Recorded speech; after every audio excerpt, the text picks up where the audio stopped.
Oke, selamat siang. Assalamualaikum warahmatullahi wabarakatuh. Selamat siang teman-teman mahasiswa, mudah-mudahan dalam kondisi sehat. Perkenalkan, saya Ahmad Budiman Sudarsono. Hari ini saya akan menjelaskan pertemuan ketiga mengenai proses dan bentuk interaksi sosial dalam komunikasi, mata kuliah Sosiologi Komunikasi. Kalau minggu lalu, apa bedanya dengan materi minggu lalu? Kalau kita minggu lalu itu berbicara tentang interaksi komunikasi dalam sosial gitu, tapi hari ini kita akan berbicara tentang lebih luas lagi, berbicara tentang prosesnya dan bentuk interaksi sosial dalam komunikasi. Oke ya. Oleh karena itu kita akan mencoba menjelaskan pengertian interaksi sosial. Apa itu interaksi sosial? Interaksi sosial adalah interaksi sosial merupakan hubungan timbal balik antara individu dengan individu yang lain atau individu dengan kelompok atau kelompok dengan kelompok dalam kehidupan masyarakat. Ya, ini hampir sama kemarin di pertemuan awal minggu lalu kita menjelaskan tentang pengertian interaksi sosial. Jadi interaksi sosial ini bisa diperjelas bahwa yang namanya orang berkomunikasi itu bisa dilakukan antara satu orang dengan satu orang yang lain, atau kita pengen ngomong lebih dari satu orang atau kelompok yang lebih besar, itu adalah yang disebut dengan interaksi. Ya, interaksi. Jadi salah satu yang harus di dalam kelas pun kita bisa melihat bahwa kita bisa berinteraksi gitu ya. Berinteraksi ini masuk dalam kategori yang disebut dengan interaksi sosial. Menurut Surjano Sukanto dijelaskan bahwa interaksi sosial adalah hubungan sosial yang dinamis yang menyangkut hubungan antara perorangan, antar kelompok manusia maupun antar orang dengan kelompok manusia.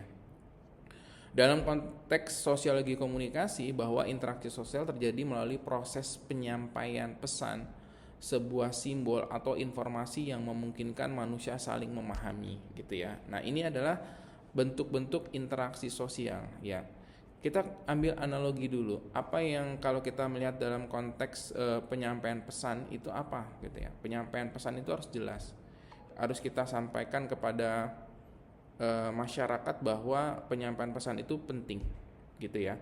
Terus juga ada yang namanya penyampaian simbol ya, simbol-simbol yang dimaknai agar orang paham kira-kira simbol seperti apa. Contoh, kalau kita melihat ada orang yang bersedih, pasti konotasinya mimiknya adalah emojinya adalah sedang menangis. Nah, ini adalah salah satu simbol yang bisa kita pahami. Nah, juga informasi yang mungkin mau saling memahami. Jadi kalau yang namanya komunikasi dalam bentuk interaksi sosial, pastikan kita itu memiliki lawan bicara yang dapat memahami kita dan juga kita dapat memahami lawan bicara kita. Jadi agar terjadi komunikasi dua arah yang sangat efektif, itulah pemaknaan tentang pengertian interaksi sosial gitu ya, bahwa interaksi sosial. Lalu yang berikutnya, syarat terjadinya interaksi sosial. Interaksi sosial dapat terjadi apabila memenuhi dua syarat ya. Yang syarat pertama adalah adanya kontak sosial. Apa yang disebut dengan kontak sosial? Kontak sosial adalah hubungan awal antara individu atau kelompok yang memungkinkan terjadinya sebuah komunikasi.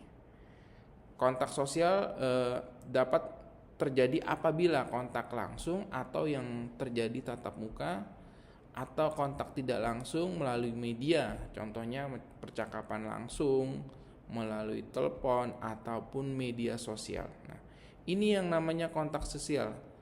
Harus ada terjadi komunikasi ya, baik itu tatap muka ataupun menggunakan media ya. Ini adalah syarat terjadinya interaksi sosial gitu ya, dalam konteks sosial. Lalu yang kedua adalah terjadinya komunikasi. Artinya bahwa komunikasi adalah proses penyampaian pesan dari seorang komunikator kepada komunikan sehingga terjadi pemahaman yang sama gitu ya. Tapi dengan ada tambahan, terjadinya adanya feedback. Karena kenapa? Kalau kita dalam berkomunikasi aja gitu ya, berkomunikasi tanpa adanya feedback dari lawan bicara kita, ini komunikasinya terasa hampa. Maksudnya apa? Misalnya contoh, saat saya menyapa gitu ya, menyapa seseorang gitu, halo kamu dari mana gitu ya, orang diem aja, ini pasti tidak akan terjadi komunikasi. Tapi apabila saya menyapa seseorang dengan halo, kamu dari mana asalnya? Dia menjawab, saya dari Jawa Barat atau Jawa Timur atau Jawa Tengah. Pasti akan terjadi interaksi atau kesamaan karena ada lawan bicaranya, ada jawaban yang dijawab oleh si orang komunikator gitu ya. Seorang ahli filsuf sekaligus bapak ilmu komunikasi yaitu Harold Laswell mengungkapkan bahwa yang namanya dalam orang berkomunikasi itu ada rumusnya. Artinya apa? Rumus yang di sini diartikan ada who, say what, in which channel, to whom, with what effect. Artinya apa? Artinya ada yang disampaikan melalui media apa yang dikatakan, lalu ada feedback yang didapat oleh si yang menerima pesan, lalu yang menerima pesan menyampaikan pesan itu kembali kepada seorang komunikator.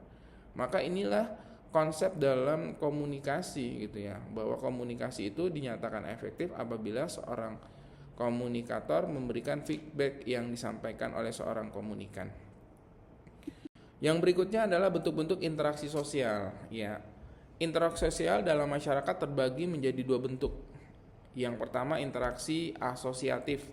Artinya yang disebut dengan interaksi asosiatif adalah mendukung kerjasama.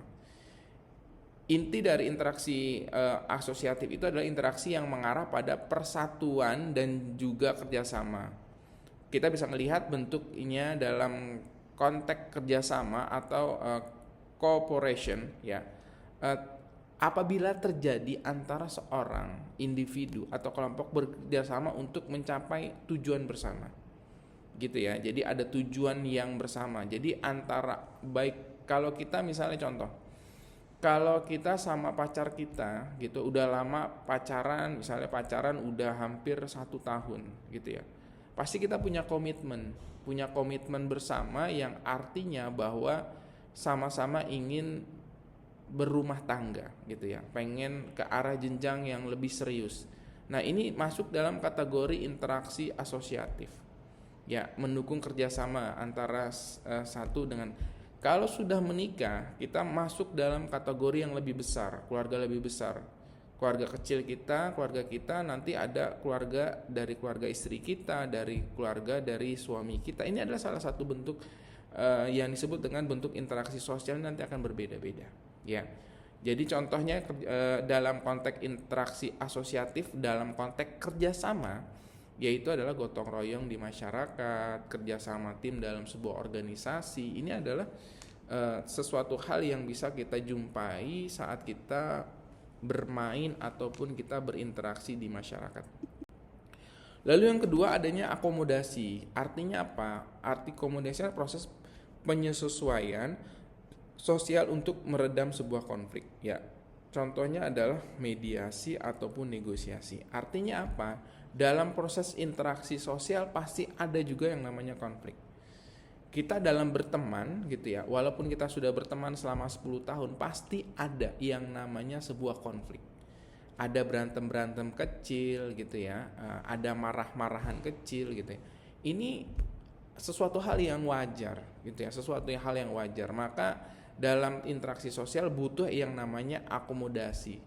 Artinya butuh ada yang namanya mediasi atau negosiasi saat terjadi konflik antara seorang komunikator dengan komunikan atau antara kakak dan adik, selalu ada mediasinya atau ada negosiasinya. Siapa? Yaitu biasanya kakak kita kah, orang tua kita kah, itu disebut dalam konteks interaksi sosial akomodasi.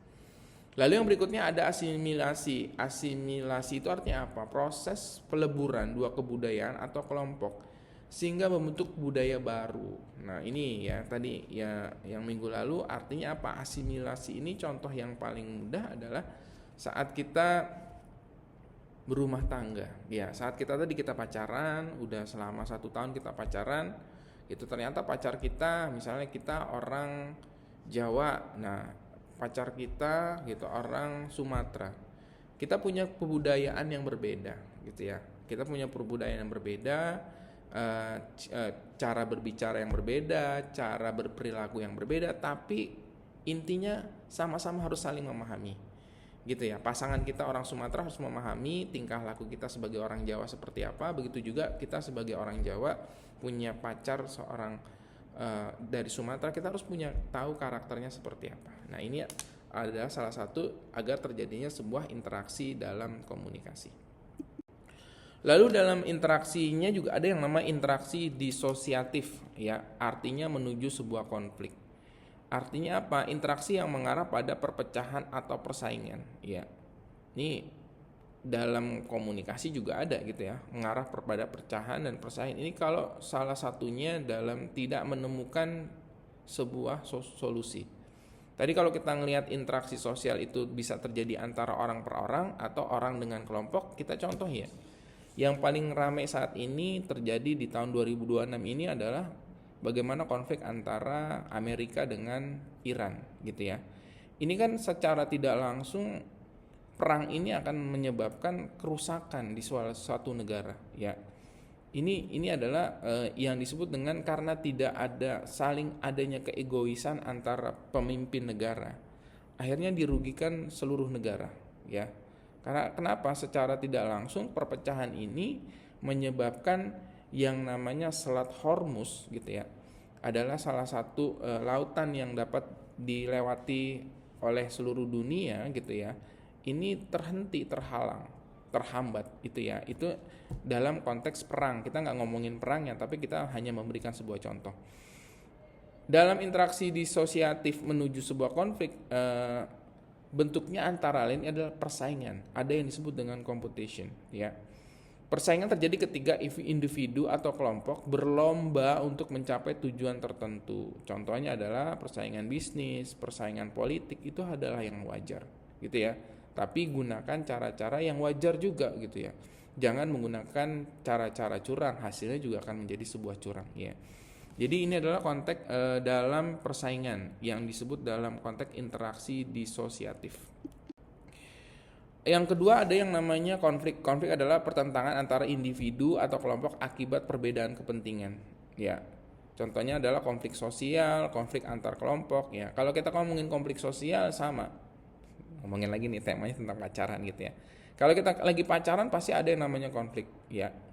Ada perbedaan kepentingan. Misalnya contoh saat kita lagi jalan sama pasangan kita bilang kita pengen makan mie nih, mie-nya yang enak apa? Pasangan kita bilang yang enak itu udon, ya. Kita bilang enggak, yang enak itu ramen, ya. Pasti ada konflik yang berbeda, ya. Antara masing-masing punya cara untuk merasakan masakan mie, baik itu udon ataupun ramen ya gitu. Salah satu bentuknya gitu. Terjadi sebuah konflik. Tapi intinya konflik itu hanya sekedar karena ada perbedaan gitu. Masing-masing harus memiliki toleransi untuk terhadap perbedaan. Ya pasangan kita suka udon ya silakan dia nikmati udon. Kalau kita suka ramen ya pasangan kita harus memahami bahwa kita suka ramen. Lalu yang berikutnya adalah yang tadi bahwa konflik terjadi bukan hanya konflik pribadi tetapi juga antar kelompok ya.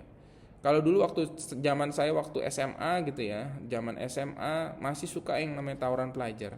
Mungkin sampai saat ini masih ada tawuran pelajar ya. Ini masalahnya masalah sepele yang kalau menurut saya ya karena ada emosional yang coba diluapkan oleh teman-teman saat kala itu jadi saya masih jadi pelajar gitu ya, pengen meluapkan bentuk jati diri gitu melalui yang namanya tawuran gitu ya.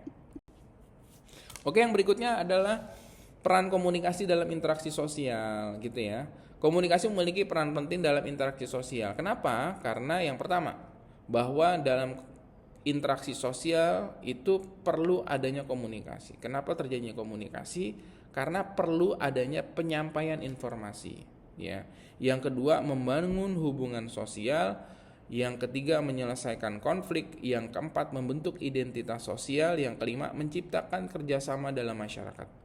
Maksudnya apa menyampaikan informasi? Misalnya Pak RT bilang, hari Minggu kita mau ada kerja bakti gitu ya, maka warga diminta hari Minggu jam 8 pagi berkumpul di lapangan sepak bola. Nah, ini informasi. Bentuk interaksi sosial yang terjadi antara RT dengan warganya. Lalu yang berikutnya ada yang kedua, membangun hubungan sosial ya. Kalau terjadi informasi sudah ada saat warga sudah ngumpul, Ya, jadi warga yang tidak kenal antara si A dengan si B karena Pak RT mengumpulkan untuk kerja bakti, maka terjadinya interaksi, maka saling kenal, saling memahami gitu ya. Kalau kita biasa ketemu di jalan cuman say hello, karena ada kerja bakti kita ngumpul, jadi ada obrolan-obrolan yang coba disampaikan. Yang ketiga adalah menyelesaikan konflik. Betul. Apa? Kalau dengan komunikasi gitu ya, saat tadi adik kita dengan adik kita lagi berantem nih, adik kakak yang sedang lagi berantem. Ini kalau tidak ada di mediasi, tidak diselesaikan, kita nggak nanya, kakak kamu kenapa sih jahat sama adiknya gitu. Pasti kakak akan bercerita, karena adik ngambil mainan aku. Kita ngomong ke adiknya, adik kamu kenapa sih kok kamu nakalin kakak? Iya kakak karena tidak ngasih mainan ke saya. Nah ini adalah salah satu, karena ada komunikasi kita bisa menyelesaikan tersebut. Oh masalahnya di sini. Lalu yang keempat, membentuk identitas sosial. Apa yang dibentuk dengan identitas sosial? Biasanya kalau kita bisa menyelesaikan masalah dengan bijak, kita akan tahu. Karena apa? Kita akan pernah tahu. Karena kita punya tetangga yang sedikit-dikit emosional, ada yang sedikit-dikit memaafkan, ada yang sedikit-dikit bercanda, ada yang hidupnya serius. Ini adalah membentuk identitas. Kita bisa tahu. Jadi gitu ya, kalau kita punya temen yang hidupnya serius terus, ya berarti bercandanya dikurangin. Kalau kita punya temen yang bercandanya banyak, ya udah berarti seriusnya dikurangin. Berarti ini orang lebih senang bercanda gitu ya. Yang kelima, menciptakan kerjasama dalam masyarakat. Kalau sudah terbentuk, maka terjadinya kerjasama, saling ngobrol gitu ya, saling membantu, saling menolong. Ini adalah salah satu bentuk interaksi sosial. Oleh karena itu, melalui komunikasi, manusia dapat memahami norma, nilai, dan budaya dalam masyarakat ya. Yang berikutnya ada yang namanya interaksi sosial di era digital ya. Nah, kalau misalnya ternyata yang namanya komunikasi itu bukan hanya dalam konteks tatap muka. Komunikasi itu juga bisa terjadi lewat yang namanya media digital ya. Sekarang ini kalau kita kalau dulu orang gitu ya pengen berkomunikasi menggunakan surat ya. Sekarang kita bisa menggunakan yang namanya aplikasi WhatsApp gitu ya. Bukan hanya kita berinteraksi ngobrol melalui kata-kata, tapi juga kita bisa ngobrol dalam bentuk video call. Nah, ini adalah interaksi sosial di era digital. Semakin hari orang semakin mudah. Kalau dulu orang pengen kangen jarak ngirim surat gitu ya. Kalau sekarang nggak perlu gitu ya, kangen cukup bisa WA gitu ya, WhatsAppan, terus juga bisa video call. Ini memudahkan jarak, bahwa yang disebut komunikasi itu memperpendek jarak. Nah itu ya, karena adanya interaksi sosial di era digital. Artinya apa? Interaksi itu lebih cepat, lebih luas, dan tidak terbatas oleh ruang dan waktu. Kapanpun waktu yang kita butuhkan, kapanpun kita punya sesuatu yang penting, bisa menghubungi secara cepat. Itu ya salah satu bentuknya. Lalu yang berikutnya adalah contoh kasus interaksi sosial dalam komunikasi. Contoh sederhananya adalah dalam sebuah komunitas online gitu ya, komunitas online nih, anggota kelompok berdiskusi mengenai suatu isu sosial melalui media sosial. Ya, komunitas online tuh teman-teman ada di WhatsApp grup, nama grup di grup kita misalnya grup sosiologi komunikasi, itu namanya komunitas online ya. Dalam komunitas tersebut bisa apa aja yang terjadi. Kita bisa menyampaikan sebuah pendapat, bisa menyampaikan perbedaan, ataupun kita bisa ngobrol kerjasama dalam menyelesaikan masalah. Ini adalah contoh kasus bahwa interaksi dalam media digital itu sangat memudahkan kita. Tapi ingat ya, makanya juga sekarang kalau kita lihat ada undang-undang ITE yang mengatakan bahwa hati-hati saat orang berinteraksi di media sosial gitu ya, misalnya Instagram, salah berucap, salah menyebarkan informasi, jatuhnya hoax, bisa tersandung yang namanya hukum ya. Itu adalah salah satu bentuknya kayak gitu ya. Oke teman-teman, ini adalah latihan yang bisa dikerjakan. Yang pertama adalah amati interaksi sosial di media sosial atau lingkungan sekitar. Berarti yang diamati itu adalah teman-teman, contohnya adalah salah satu WhatsApp group gitu ya, WhatsApp group yang ada di teman-teman, coba diamati gitu ya. Lalu apa yang dilihat? Lihat dari sisi interaksi asosiatifnya apa, yang kedua lihat dari interaksi disosiatifnya itu apa ya. Ini yang harus dijelaskan oleh teman-teman semuanya. Materinya tolong disimak kalau misalnya kurang paham, jadi biar teman-teman tahu bahwa ini interaksi asosiatif itu apa, interaksi disosiatif itu apa. Teman-teman, itu aja yang bisa saya sampaikan. Terima kasih udah hadir di kelas saya. Terima kasih buat teman-teman yang hadir di kelas, juga teman-teman yang hadir di online. Saya ucapkan selamat siang. Assalamualaikum warahmatullahi wabarakatuh. Salam sehat semuanya ya.